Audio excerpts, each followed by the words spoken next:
Once again, welcome everyone. It's great to have you with us here today.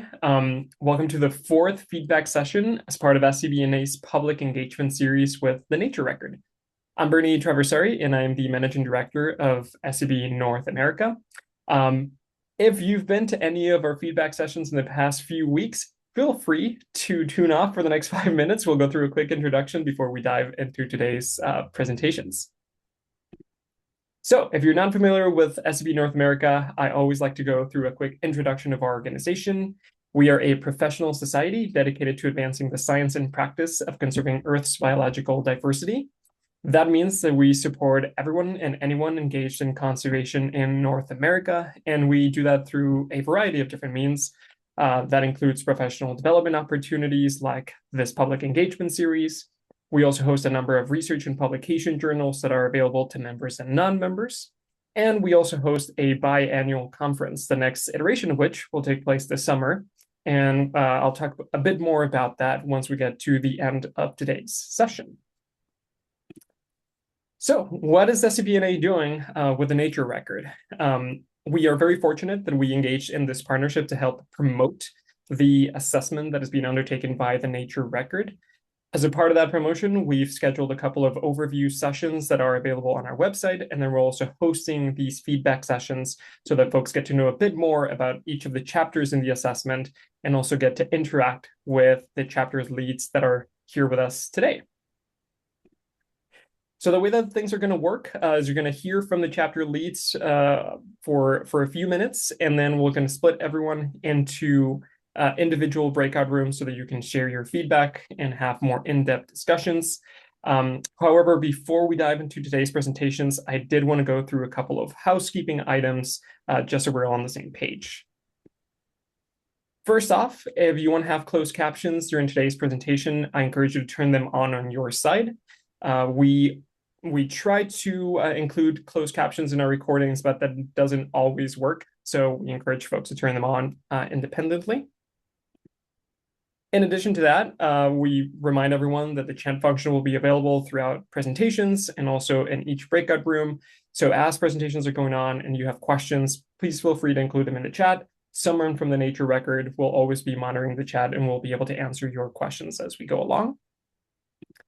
And then also a reminder that you have access to the reactions button at the bottom of your screen. So if you hear something that excites you or that resonates with you throughout presentation, feel free to use the reactions button for that. You can also use it to raise your hand if you want to ask a question while unmuting yourself. Okay, the last little thing that I'll mention is that we have one more feedback session as part of a public engagement series that's taking place in 2 weeks. Registration for the session is open, so I encourage you to go to our website and register for it. I will also include the link for all of our recordings so that you can view those that you were not able to attend to in the past. Okay, and now I will pass it on to Phil for a brief introduction.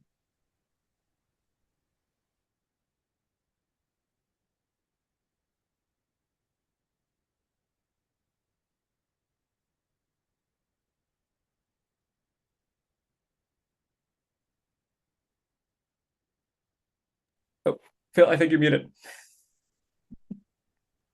I've only been on Zoom for 4 years continuously, so I it's always embarrassing when you forget to unmute. Thank you, Bernie, and really thank you to SCB again for your partnership in this. It's really funny to hear you say that you're lucky because I feel like we're lucky, and I think that's a sign of a good partnership when both people feel like they're really lucky to be in that partnership. So thank you. Um, Thank you all for being here. I really appreciate your attendance. I see a few people who've been here more than once. I purposely put in some different words into my introduction. So if you catch those words, you get a free dozen eggs. Uh, Um, but thank you all. Your feedback really matters to us and is really valuable. So thanks. Um, the plan for today is for me to just do this really brief overview to set the context for the entire effort. We'll then go through some authors who will give you a few minutes of depth from their chapters. We'll have a short general Q&A, move to breakout rooms, and then come back together for closing. And before I really kind of launch into anything, I want to take a minute to acknowledge that we have an incredible staff who is really kind of invisible behind the scenes, except they're visible today. I think some of them are visible, some of them are black boxes today. Um, but specifically, Tessa Francis is our deputy director. Leslie Wynn, Courtney Deloach Hill are serve as points of contacts on a number of the chapters, meaning they're kind of liaisons from the authors into kind of the infrastructure of our group.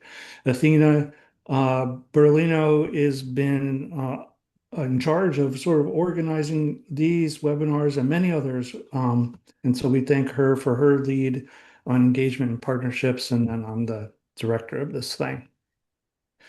And so where we start is, this notion that I think if you're here, you spend probably a fair amount of time thinking about nature, paying attention to patterns that are out there, and you maybe notice that these patterns are shifting. Where I live, in Vashon, Washington, what I notice are things like chum and coho salmon don't always return to creeks like they used to, or when I would expect them to return. And spring seems to arrive a little bit earlier than it used to. Maybe that does in your areas too. Pollinators that used to really fill up my garden, they don't seem to be quite as common, or at least are less dependable than they used to be. In the nearshore areas around where I live, I see eelgrass beds that are thinning in some places, and I'm kind of starting to see some unfamiliar species show up along the beach that I'm not used to seeing here. And also, we get these winter storms that are seemingly hit harder, and then these king tides push up water further up the shore. So there's all sorts of changes, and I'm sure in your area, in your neighborhood where you work, you're seeing similar sorts of changes. But the changes aren't just abstract, they're not just scenery, they're happening now. And it's these species that are changing and the environment that are changing are impacting the world that we depend on. They impact our health, they impact our safety, they impact our well-being, jobs and livelihood. And we'll hear a little bit about that today.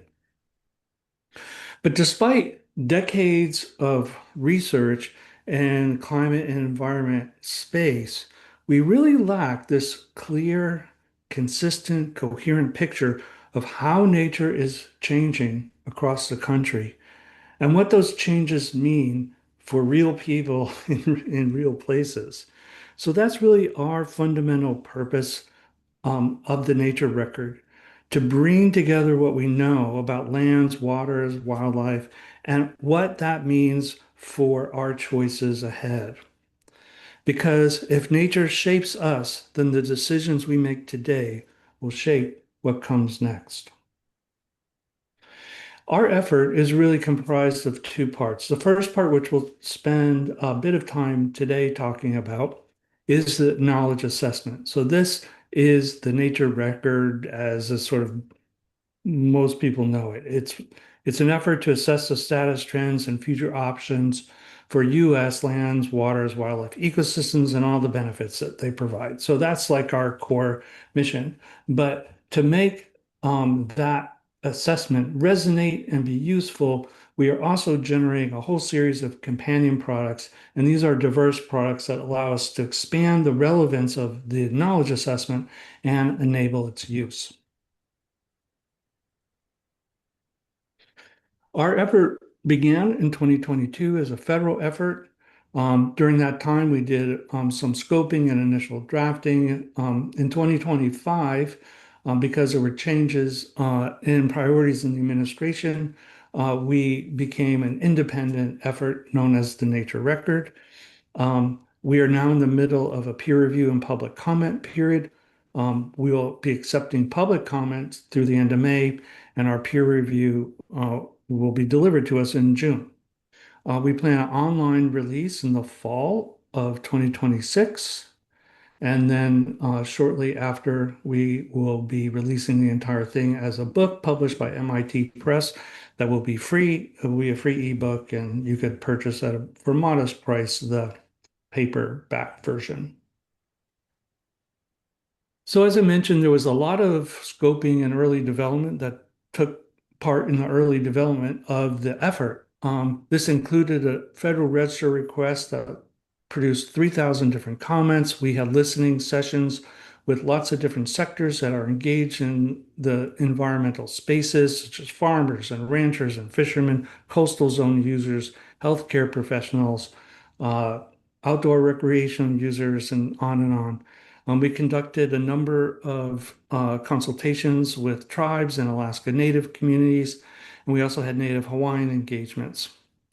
All told, there were now around 100 different events with hundreds of organizations and thousands of people from across the U.S. So we really wanted to build this based on the input we were hearing. What's going to be useful? What's going to be salient with the potential users of this effort?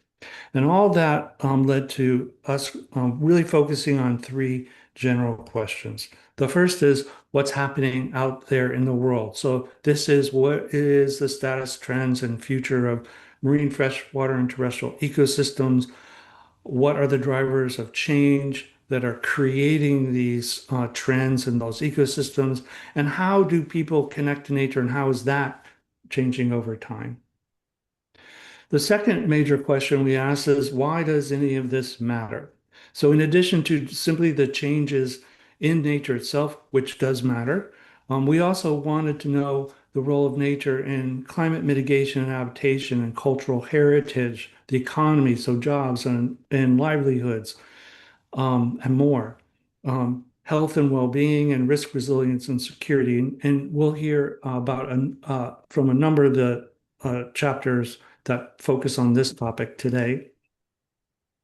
And then we ask, what can we do about it?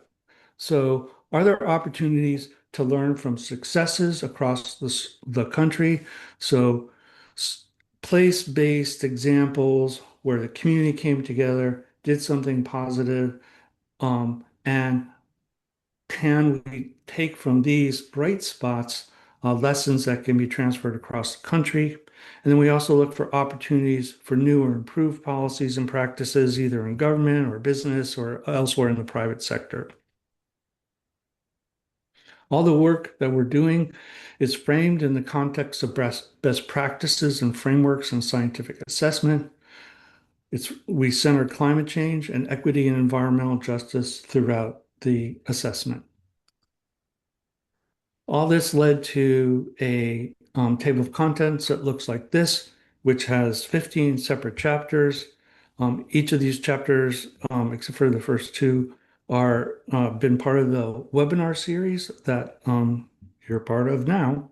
Um, and we really start with the centering equity and environmental justice, follow with some methods, then focus on success stories before we get into the nuts and bolts of status and trends, why those stats and trends matter, and we end with opportunities for the future.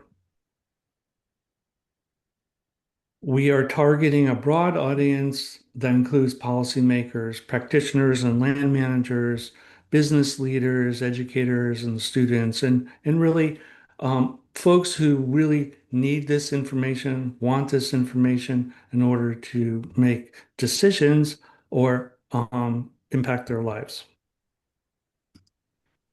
And with that brief introduction, I am going to stop and I'm going to turn it over to Jackie Moore. Jackie is a member of the team from the economy chapter, and she'll give us a rundown of that chapter. So over to you, Jackie. Thank you very much. I should be getting my screen share going. There we go. I am presenting on behalf of our chapter lead, Rajat Panwar, today, who was unable to be here. And on the call, I have at least three of my co-authors on the chapter, Anthony Rogers, Ashley Lowe McKenzie, and Uris Baldos. So we will be fielding questions during the breakout periods. And our chapter in particular looked at two central questions. First of all, what are the impacts of economic activity on nature? And the reciprocal of that is, how is the economy dependent upon nature? I'd like to emphasize that our chapter has a wealth of evidence to support what you're going to hear today. And given the brief 10 to 12 minutes that I have, I'm going to try to thread the needle carefully between this high-level overview and giving you a sense of some of the supporting detail. Our chapter has identified 4 key areas of this nature-economy intersection. First of all, nature and the economy are very closely tied. Nature powers our economy. It is the source of raw materials, energy, and provides many ecosystem services, such as clean air, clean water, healthy soils, pollinators, all of which play a role in making sure our economy thrives. The health of nature directly influences the stability and long-term performance of the economy. Number 2 is that nature offers real value to the economy, but the value of nature in the economy is not explicitly recognized in our national measures of economic activity, such as gross domestic product, for example. At the same time that our economy is dependent upon nature, economic activity has degraded nature. It has caused pollution, deforestation, soil degradation, among other problems. And to kind of exacerbate the situation, these environmental harms are viewed as externalities. Externalities is an economic term for the fact that the costs of the environmental harms are borne by people in society and the environment rather than the businesses that generate the harms. And our chapter addresses the fact that these externalities fall disproportionately on marginalized communities. A 4th theme in our chapter is that businesses are increasingly adopting nature-friendly business practices. These include a variety of voluntary initiatives, new reporting requirements that businesses are following, and policy initiatives. And these new nature-friendly business practices are emerging, but they face barriers that limit their adoption today. Key message 1 for our chapter is nature's contribution to the U.S. economy is substantial. I'm going to provide just a few examples of some of the data to support this key message. Our marine environments support 506 managed fisheries for both commercial and recreational use. These marine environments also provide a conduit for shipping. They provide a source for aquaculture and offshore wind. Our freshwater systems provide groundwater for crops. They are the source of many public water supplies across the country.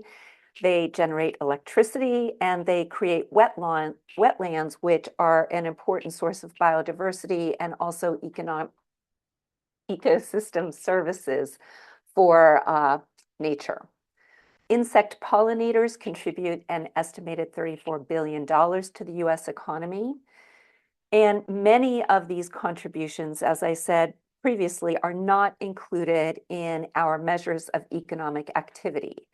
And as a result, the value of natural capital, which is the stock of these natural resources that provide economic benefit and support human health, are systematically understated. And when they're understated, then we can't really understand what we need to do to make sure that they continue to support the economy in the way that they do. As some examples of the specific value of nature, our chapter overviews a variety of research studies. I'm not going to present all the data that you see here. I would like to comment on the level of specificity in the research that is done on the value of nature. And I wanted to highlight river recreation in particular, outdoor recreation, because the level of detail shows that people are willing to pay more for river-based recreation than recreation on lakes, and they're willing to pay more for recreation on public lands than for activities elsewhere. And so the chapter, I think, is really informative and instructive in terms of many issues that we're seeing and facing today. The last bullet on this slide, the value of nature spaces, the studies show that this has a tremendous impact on lowering healthcare costs, which obviously has huge economic implications. In addition, under Key Message 1, our chapter highlights the fact that there is a new initiative in the federal government that started in 2022 to create a formal system to measure and track the natural assets that our economy depends upon. Some people would refer to this as a balance sheet for nature. If you're in the business domain, it's common that we have balance sheets to capture the important assets that we rely on. And we offer two examples in the chapter of this new natural capital accounting initiative at the federal level. We overview how land use patterns have changed over time and how water use patterns have changed over time. Key Message 2 in our chapter highlights the fact that economic activities have degraded these natural systems in the US, which reduces the benefits that nature provides both to people and the economy. We see degradation arising from changes in the land use patterns, pollution, water use patterns, overharvesting, and greenhouse gas emissions, to name just a few. Importantly, this degradation varies greatly across geographic regions, and some areas are experiencing multiple interacting stressors. And from an ecological perspective, when you have multiple interacting stressors, the ecosystems affected run the risk of reaching thresholds beyond which any recovery is either difficult or irreversible. Key Message 2 also highlights the fact that ignoring losses in nature's resources means that our economic progress is overstated. And the degradation that we see highlights that there are tensions between various types of nature-dependent industries. For example, outdoor recreation that relies on nature preservation, the activities that might be done to protect those nature resources would be at odds with other nature-dependent industries, such as forestry, mining, or fishing, that rely on resource extraction for the basis of their economic benefits. So dealing with these tensions is an important issue that needs to be addressed. Our chapter goes into quite a bit of detail about these examples of degradation, including the land use patterns. We see significant declines in forest cover, croplands, and pastures, and increases in barren areas, scrub areas, and development. And this affects soil health, habitat quality, and ecosystem services. Again, without going through all of the bullets here, these are meant to just give you a flavor of some of the examples we have in the chapter. Our third key message is that nature-friendly business practices designed to preserve natural capital are emerging, but they do face barriers. These efforts to transition to nature-friendly business practices, some are driven by new and emerging regulations. Others are driven by voluntary measures and stakeholder pressures. And there is a lot of innovation that is also creating new opportunities for business to be more nature-friendly. One thing that we highlight in the chapter is, although these efforts are emerging, their overall effectiveness is unclear at this point in time in terms of data and research. We do know that these new practices face significant barriers to wider adoption, and that despite those barriers, there is a growing interest in business to recognize the need for a more reciprocal and resilient nature-economy relationship. In terms of the barriers mentioned on the prior slide, our chapter goes into quite a bit of detail of these barriers because trying to overcome them requires that they be identified. Prime among them is the corporate focus on short-term profits and the prioritization of shareholder value over other stakeholder needs. There's also an identified lack of consumer demand and unwillingness to pay a price premium for products that are produced more sustainably in the wider market. Mentioned previously that negative impacts of business on nature are treated as externalities, which means businesses are neither accountable for them nor do they account for them. It's a blind spot in our accounting process from a business perspective. In addition, we have evidence that nature protecting regulations are weak and they are further undermined by industry pushback. And the source of emerging business practices that are more nature friendly that would come from indigenous knowledge in local communities, businesses don't have a strong track record of engaging with those communities. There are a number of emerging trends in the nature-friendly business practices. Our chapter details 7 new accounting frameworks to help businesses account for their impacts on nature. There are innovative finance mechanisms, including things like voluntary carbon markets and new forms of insurance to protect important natural resources from disaster. There are innovations such as nature-based climate solutions that include biochar and rock weathering that allow nature to continue serving as a carbon sink. I'm going to just jump to the last one. There are new business approaches and philosophies. Our chapter highlights one in particular. The graphic that you see here is known as the circular economy, that essentially allows a business model to ensure that the full business cycle has minimal impacts on nature. Our chapter identifies emerging issues in the nature economy interface, increasing awareness of the disproportionate impacts of environmental burdens and access to nature among communities of color and economically disadvantaged communities is something that business is increasingly aware of. How the US mitigates and adapts to climate change will have a big impact on our country's economic trajectory. The environmental footprint of data centers and artificial intelligence are emerging topics that need to be considered seriously.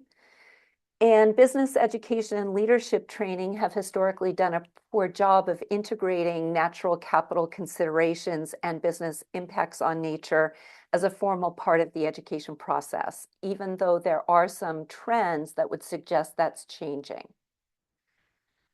I'm happy to answer any questions you might have during our breakout session. And with that, I'll turn it back to Phil. Thanks, Jackie. Thank you, and Rajat and all of the authors for this chapter. It's really great. I hope everybody can take a look at it at naturerecord.org and provide comments. Whether or not you're an economist or a business person, your feedback will really be important in the team shaping that chapter as they go forward.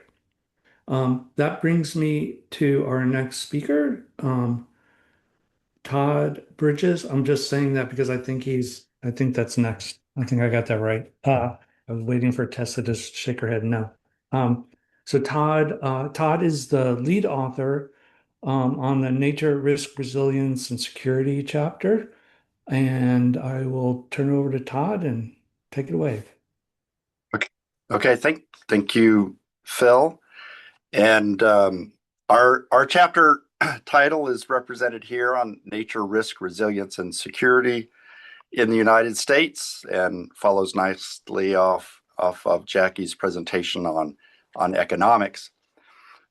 This is the overarching question that addresses our subject in this chapter. And I should say I identified one co-author on our chapter who's also on the webinar with us, Marcus Hendricks. Hopefully he'll be able to join us in the breakout. But this question, how do nature's systems support the security and resilience of people, communities, and the country? That's the question we are striving to answer with our chapter. In the parlance of ecosystem services, we might refer to these as the protective services that nature provides for us. By way of background in setting up this topic, it's obvious to all of us at an individual or a community or even at a national scale that we face a complex array of hazards and challenges in the 21st century. And Jackie reviewed some of the economic drivers related to that. Climate, which we're also going to be talking about here, presents another set of those, and the intersection of these. Just to give you some statistics related to this point, NOAA has for many years tracked weather and climate disasters in the United States. And since 1980, there have been more than 400 $1 billion weather or climate disasters in the United States. And the cumulative total economic damages across those more than 400 events is $3.3 trillion in damage. In addition to that, 17,000 people in the United States of America have been killed by weather since 1980. Those are astounding numbers. The overarching question here is, how might we, through investment in nature, buy down, if you will, of those impacts? Nature loss, also covered by Jackie, related to economic development. In addition to posing challenges to future economic development, it also creates vulnerabilities, hazards, and risks for us. We built a tremendous amount of infrastructure in the United States, largely in the 20th century. And I've listed some of these statistics here on these slides, and they're mind-boggling to consider how much was built, largely in pursuit of economic and other forms of development. The consequences for nature are significant in developing this infrastructure. One statistic that continues to impress me is over the period of the United States of America, the last 250 years, we managed to destroy or otherwise lose half of our inventory of wetlands in the contiguous 48 states. We went from roughly 220 million acres of wetlands to 110 million acres. That has lots of consequences for nature, but also consequences in terms of the risks we are subjecting ourselves to in respect to flooding as well as drought. So when we consider human action, we can focus on the downsides, of course, that our effects upon nature can create and increase our risks. But through investment in nature and these protective services, we can also reduce our risks and increase our resilience and security. That's the subject of the chapter. It's not the best way to make a presentation, but I thought I would just read our key messages for you so you can get a sense for the language and the structure that we're using to convey our points. We have 4 key messages in our chapter. The first one is on the role of healthy ecosystems in supporting security and community, and as well as the country. So healthy ecosystems are essential to human security and offering protection from hazards and supporting reliable supplies of food, water, and energy. Degradation of soils, forests, wetlands, and other natural systems undermines livelihoods, increases disaster risks, and threatens the physical and mental well-being of people. Investments in ecosystem protection, conservation, restoration, such as watershed and wetland conservation management, can yield multiple benefits, strengthening community resilience and long-term economic stability. The security of communities and the country depends on cultivating nature's capacity to support human safety and well-being. And we use an array of examples in the form of evidence, if you will, to support that key message, including making reference to this investment made by New York City in their watershed program. New York City's water system relies on ecosystems in the Catskill and the Delaware and the Croton watersheds. And this water system pulls water from a very large area that supports 9 million people. And since 1997, this watershed program has made an investment of between $1.5 and $2 billion in land conservation, sustainable agriculture, sustainable forestry practices, and other investments across this watershed that has enabled the city of New York to avoid somewhere between $8 and $10 billion of constructed water treatment systems that would also involve more than $300 million in annual operating costs. So these are services that nature's providing, that the city has invested in, that has allowed the city to avoid the need for, if you will, conventional engineered water treatment. And along with that, co-benefits created across these watersheds, including biodiversity, recreation, and other kind of economic developments that have been created. As just one example. The second key message in our chapter focuses on the negatives, that is, how people have compromised nature's capacity to support our resilience. The cumulative impact of human actions over time has transformed ecosystems and processes in ways that have created significant and growing risks for communities, businesses, and governments. Changes in natural resources, landscapes, habitats, and plant and animal populations have decreased the resilience of human and ecological systems by reducing the capacity of systems to absorb disturbances and adapt to threats. We could point to rivers and levees. There are about 3.5 million miles of river and stream in the United States. There are about 100,000 miles of levee in the United States. This picture shows such a levee along the Mississippi River, an earthen embankment.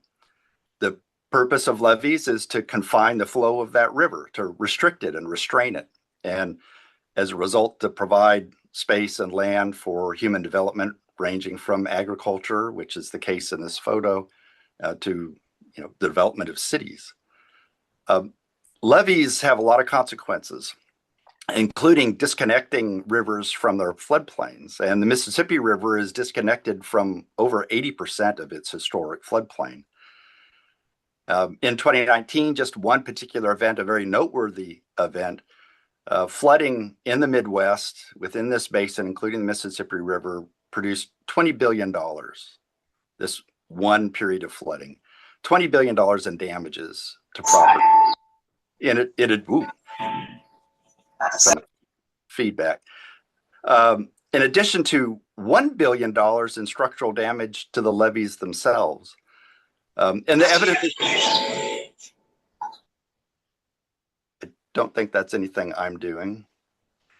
In addition, where our river systems and our watersheds are being challenged with increasingly intense rainfall events that these systems were not designed for, making them more vulnerable to failure. The American Society of Civil Engineers, many of these levees are very old, and they require maintenance. The American Society of Civil Engineers, which gives a report card, grades the status of infrastructure in the United States every 4 years, I believe. And the last assessment gave levees in the United States a grade of D+, emphasizing the vulnerabilities in this system for communities all across the country. The third key message, restoration and integration of natural systems can build resilience. So we can degrade through interaction with nature by affecting these services, these protective services, in a negative way, but we can also, through investment in nature, create resilience, reduce risks through these services. So efforts to conserve, restore, and steward natural systems can help reduce growing risks from flooding, wildfire, extreme heat, and other hazards in ways that support lasting resilience in communities and ecosystems. Integrating nature-based approaches into infrastructure design enhances the reliability and cost-effectiveness of protective systems, complementing conventional engineering solutions. As climate impacts and development pressures intensify, combining natural and built infrastructure provides a flexible and enduring path toward community safety, economic stability, and ecological health. There are a variety of ways, and Jackie's talk spoke to some of these. There are a variety of ways in which we can begin to quantify the benefits that nature provides in the form of these protection services. And each of the examples that I've listed here have come from published studies around the world, really. Coral reefs are estimated to prevent around $2.7 billion in flood damages to the United States and US territories every year. Mangroves prevent $2.4 billion in flood damages in the United States annually, particularly in Florida. Wetlands themselves prevented about $625 million in damage during one event, Hurricane Sandy in 2012. And one of the oldest nature-based solutions in the United States is a project in Sacramento, California called the YOLO bypass. It's a 100-year-old nature-based solution. The first part of infrastructure was built in that system in 1916. So there's a long period of performance for some of these systems across the United States.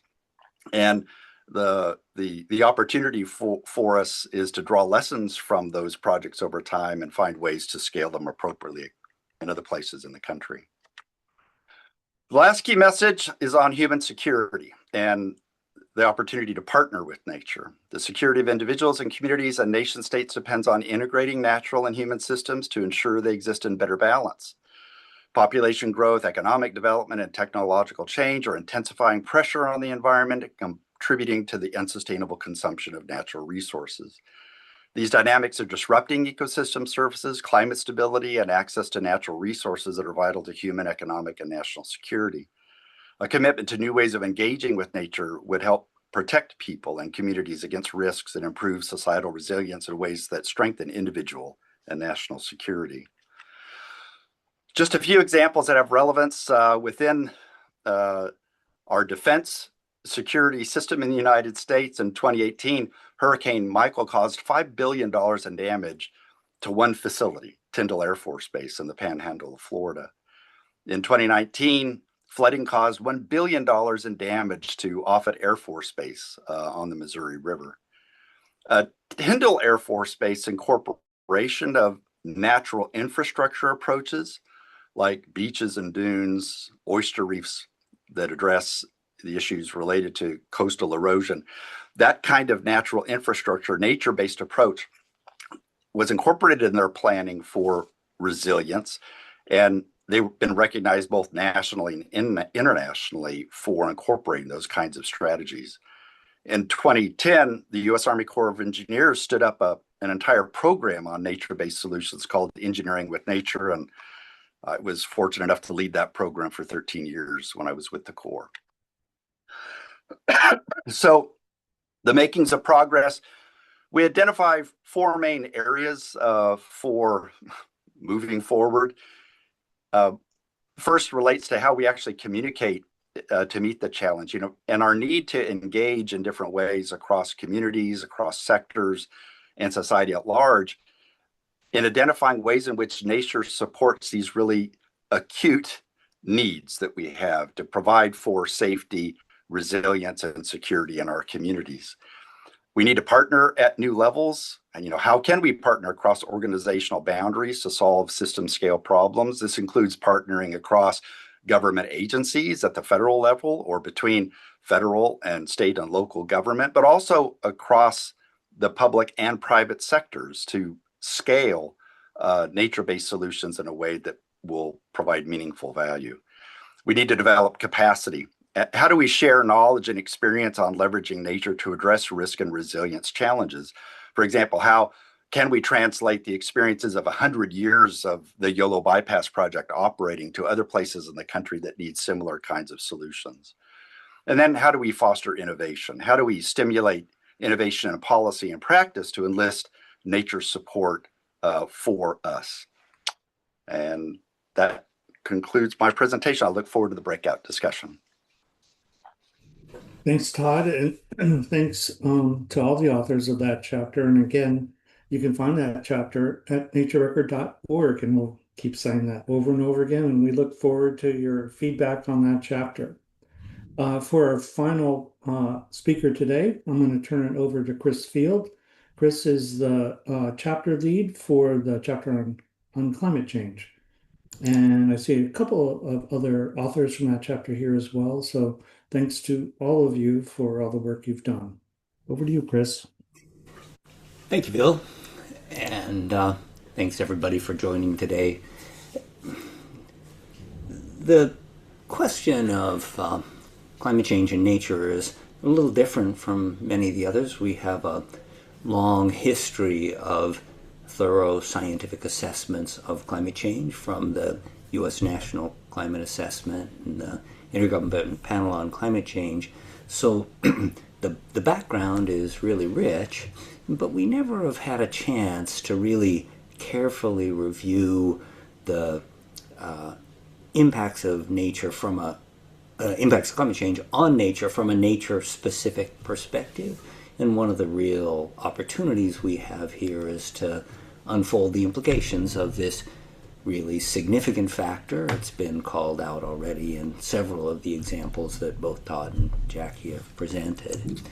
So the key question that we're asking in this chapter is not only how is climate change impacting nature, but how is nature modulating climate change, and what can we do in order to make the role of nature as resilient as possible, but also as constructive as possible toward climate change solutions.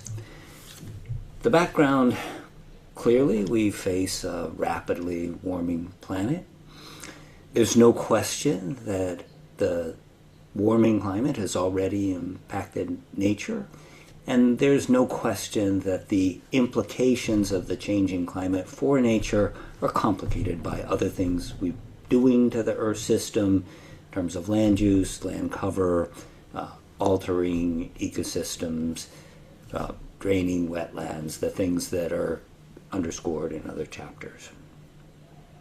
We often ignore the fact that nature provides an enormous benefit in the struggle to deal with climate change by currently sequestering a little bit more than half of the total emissions of greenhouse gases that are released by human activities.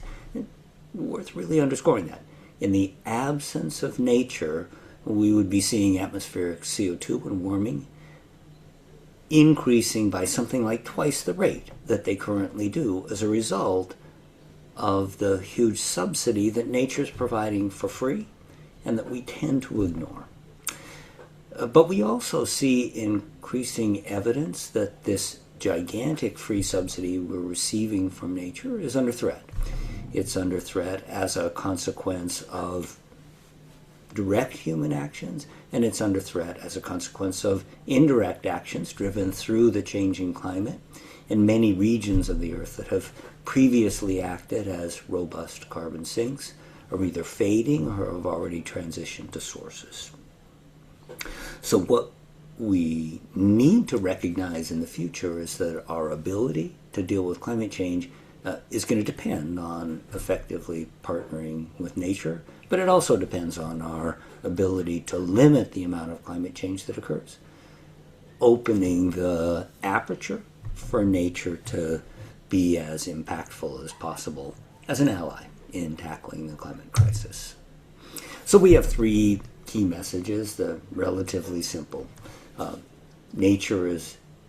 Climate change is impacting nature, seeing dramatic consequences already around the world. Many of those consequences are negative, but some are positive. And an example of the kinds of changes we've seen is that a vast range of plants and animals are on the move. We've seen their range shifts. In many cases, as you can see in the slide on the right-hand side, plants and animals are shifting toward cooler ecosystems, either in elevation or in latitude, and that's in the green and blue bars. But in some cases, they're shifting in the opposite direction, largely as a consequence of biotic interactions, shown there in the red fractions of each bar. We now have thousands of examples of shifts both in elevation and in latitude, indicating the magnitude of the stressors that ecosystems are feeling. And of course, the outcomes of these stressors are sometimes exhibited in range shifts, but they're sometimes exhibited in local extinction. Sometimes they're exhibited in increases in population size or in changes in the ecosystem services that are provided. The second key message is that climate change is impacted by nature. I already mentioned the magnitude of the carbon sequestration that comes from ecosystems around the world, and it's a really dramatic contribution. We see it primarily in the context of the removal of greenhouse gases that are emitted by human activity, but we also see it in diverse other aspects of ecosystem performance, things like shading urban environments from trees, things like evaporative cooling in regions that are adjacent to human populations. The figure illustrates an important aspect of the complexity of this modulation of climate change by ecosystems, and it's a plot of the amount of greenhouse gas uptake by ecosystems that's offset as a consequence of forested ecosystems being darker than the grassland or shrubland ecosystems that would otherwise occupy those habitats. And what you can see is that in the darkest green areas, we get to take full advantage of the carbon sequestration for climate. But as the colors go to lighter and lighter green, the benefits in terms of carbon sequestration are increasingly offset by the greater absorption of radiation by a darker forest vegetation than the alternatives. This is just one of many examples in the chapter of the nuanced way in which ecosystems can be allies in the fight against climate change, and the extent to which that process, the uptake of greenhouse gases and the provision of other ecosystem services, is mostly occurring without direct human intervention. But there are, and this gets us to key message number 3, a wide range of specific interventions that humans can take in order to increase the ability of nature to remove greenhouse gases or provide other ecosystem services like shading or evaporative cooling. And the figure provides examples at the global scale for the magnitude of some of these benefits. And what you can see is that many of the big opportunities are in ecosystems that we don't have in the U.S., in tropical forest, or the big opportunity for decreasing emissions and increasing carbon uptake. But the second biggest one in this particular plot is temperate and boreal forests and peatlands, which we do have and can really take advantage of in order to deliver the kind of climate benefits that we need in order to have a balanced portfolio of mitigation, where at the same time we're decreasing industrial emissions, we're increasing the uptake of greenhouse gases by ecosystems on land, in the ocean, and in inland waters.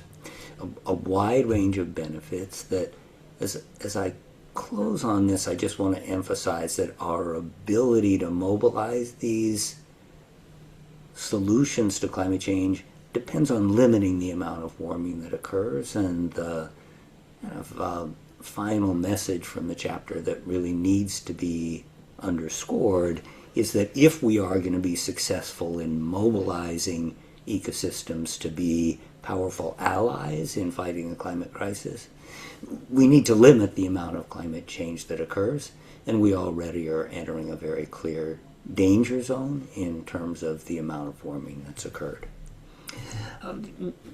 We talk about a number of important opportunities in the chapter that haven't yet been completely unfolded.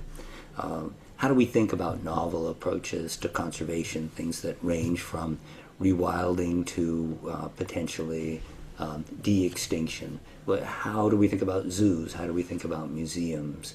We face a wide range of climate challenges for nature, and we need to be in a position to thoughtfully mobilize a wide range of solutions.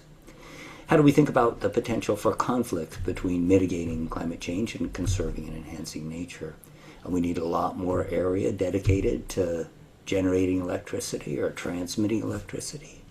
How do we manage that? What are we going to do about the future of hydropower?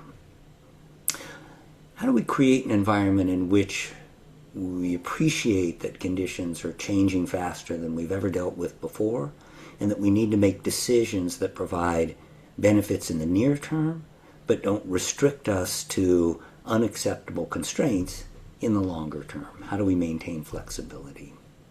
And how do we learn from what we've done, and how do we effectively deploy those learnings to be more effective in the future? At the same time, how do we recognize that we have a priority not only to limit the amount of global warming that occurs and protect ecosystems, but to do it in the context of enhancing environmental justice and equity? So with that, I'll stop, and I look forward to your comments. Thanks so much.